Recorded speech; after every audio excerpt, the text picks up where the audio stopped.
Ora, sejam muito bem-vindos a mais um vídeo semanal. Hoje vamos aqui falar dos dados que marcaram a semana passada, vamos ver os dados que irão marcar esta semana e vamos também olhar para o calendário das earnings que arrancam então esta semana. Apesar de na sexta-feira terem começado oficialmente, mas esta semana está o calendário muito mais preenchido. Portanto, os mercados neste momento aguardam por novos desenvolvimentos, continuamos com o conflito no Médio Oriente, que no fim de semana e nos últimos dias, na verdade, acabou por escalar e esperava-se até que no fim de semana pudesse haver novos triggers para o mercado, acabou por, na verdade, não existir.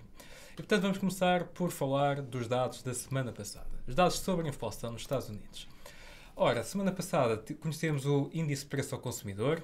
Os dados saíram um pouco acima daquilo que se esperava, a taxa de inflação geral subiu um pouco acima daquilo que se esperava e ficou, na verdade, inalterada com o mesmo período do ano passado. No entanto, a taxa de inflação subjacente, que é aquela que realmente importa, temos vindo aqui a falar várias vezes sobre esta diferença e a importância neste momento da taxa de inflação subjacente em relação à taxa de inflação geral. A taxa de inflação subjacente acabou por descer e é isso, na verdade, que importa.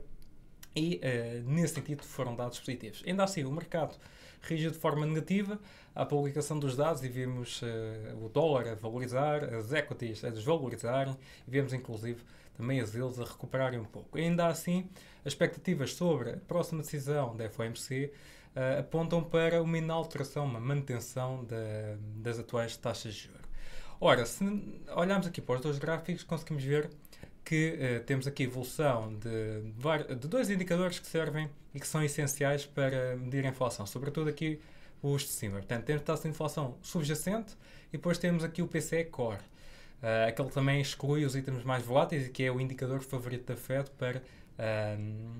para a tomada de decisões. Reparem que aqui ambos os Core têm estado a cair e continuam na trajetória descendente, mas quando olhamos para as taxas de inflação mais gerais, vemos que realmente existe aqui uma recuperação muito motivada pela recuperação dos preços dos combustíveis que tem acompanhado os últimos 2, 3 meses e que naturalmente reflete-se na taxa de inflação depois geral. Ainda assim, quando olhamos para os setores que contribuem para a inflação, vemos que a energia é um facto, está a aumentar, mas depois existem outras categorias que têm de facto ajudado a taxa de inflação a manter-se baixa e, no caso da taxa de inflação subjacente, a cair efetivamente. Portanto, vemos claramente que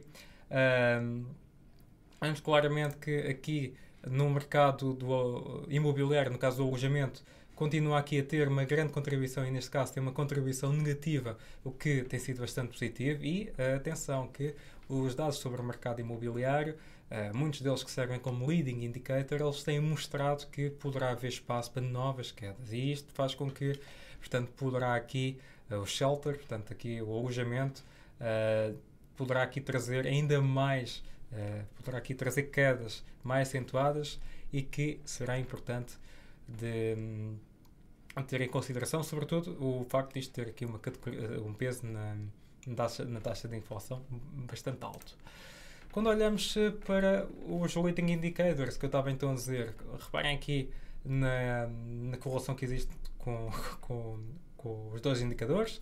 Reparem que quando olhamos para a inflação só no alojamento, tudo indica que poderá efetivamente cair e olhando para o passado vemos que de facto existe uma correlação bastante significativa e tem havido também aqui quedas muito significativas, às vezes até variações negativas. Portanto, é uma questão de tempo e possivelmente vamos começar aqui a ver o mercado imobiliário a sentir ainda mais o efeito então da subida agressiva dos juros. Quando olhamos para o CPI, que já exclui o alojamento, mas que inclui os serviços, vemos também que continua aqui numa trajetória descendente. O lado dos serviços tem sido resiliente, um pouco semelhante ao que observamos também no imobiliário, mas nos serviços a resiliência nota-se é muito mais notória. Quando olhamos para o ISM de serviços a nível de preços, vemos que neste momento está a tocar com a taxa de inflação exclusivamente para os serviços, excluindo o alojamento, como eu estava então a dizer. Mas quando olhamos aqui para o CPI nos serviços e incluindo o alojamento, vejam aqui o gap. Portanto, há aqui um grande gap que poderá levar a querer, portanto, em conjunto aqui com os dados que nós estamos aqui a ver sobre o mercado imobiliário, portanto, leva-nos aqui a crer que esta taxa poderá cair com alguma intensidade em breve. Ainda assim, mais uma vez, os preços dos combustíveis, tanto aqui no caso do WTI, está a ser o trigger para desencadear aqui novas recuperações na taxa de inflação geral, mas poderá ter aqui um impacto temporário, uma vez que a atividade económica continua a abrandar. Aquilo que nós estamos a ver também, além de estar agora também a ser influenciado pelas tensões no Médio Oriente, é também muito por via das decisões da OPEC, mas que a médio e longo prazo nada compromete a procura, que deverá ser mais baixa, sobretudo à medida que os preços continuam a subir, a procura deverá ainda ser mais baixa. Ainda assim, quando olhamos para as projeções da EIA em relação à procura, vemos que registra-se aqui uma melhoria significativa, o que, portanto, também sustenta um pouco aqui os preços mais elevados. Não agora, mas mais no passado. Em relação ainda à macro, e agora olhando para as principais economias no globo, portanto, no Reino Unido, a economia britânica começa a dar alguns sinais de recuperação, ainda não são muito evidentes, mas começa a dar alguns sinais de recuperação. No caso da indústria, subiu, os dados referentes a agosto, subiu de 1,3% face ao 1% registrado em julho. Quando olhamos para os PMIs de manufatura e na produção industrial, reparem que estão em níveis muito baixos, mas lá está, há aqui alguns sinais de recuperação, ainda que sejam sinais que não dê já para concluir muito. E quando falamos do mercado de trabalho nos Estados Unidos, voltamos aqui a ver que o mercado continua muito forte, afasta qualquer tipo de cenário de recessão. Os pedidos semanais de subsídio de desemprego acabam por servir como leading indicator para antecipar variações e mudanças na taxa de desemprego. Mostram aqui que, portanto, a taxa de desemprego poderá, de facto, não subir muito mais. Mas atenção, eu estou aqui a olhar a curto prazo, não estou aqui a ter em conta os riscos de médio e longo prazo, mas pelo menos para já alivia um pouco essas pressões. Já quando olhamos para o índice de confiança entre os consumidores, realizado pela Universidade de Michigan, vemos também que a confiança entre os consumidores está a diminuir, é ótimo para combater a inflação e poderá também ter aqui um impacto nas vendas a retalho, embora aqui a correlação não seja muito significativa. Ainda assim, as expectativas sobre o consumo e o índice de confiança entre os consumidores são vitais e vemos aqui que estão alinhados. Acabam por ser importantíssimos na medida em que, se houver menos consumo, tornar-se-á muito mais fácil travar a inflação, porque há menos procura por bens e serviços. No que diz respeito à liquidez de mercado, reparem que continua a existir um gap muito grande em relação às reservas aqui do balance sheet da Fed em comparação com os índices. Ainda assim, portanto, houve aqui um aumento de liquidez no mercado agora há relativamente pouco tempo. Portanto, é aqui importante. Esta semana, como eu estava a dizer no início da apresentação, temos então o início das earnings. Espera-se que as quedas nos lucros continuem a um ritmo ligeiro. No entanto, espera-se diminuições não muito significativas. Quando olhamos para os earnings per shares do S&P, espera-se que se diminua 0,3% year over year, portanto em termos homólogos, e espera-se que as receitas cresçam em cerca de 1,3%, o que seria um dos dados mais fracos dos últimos 5 anos.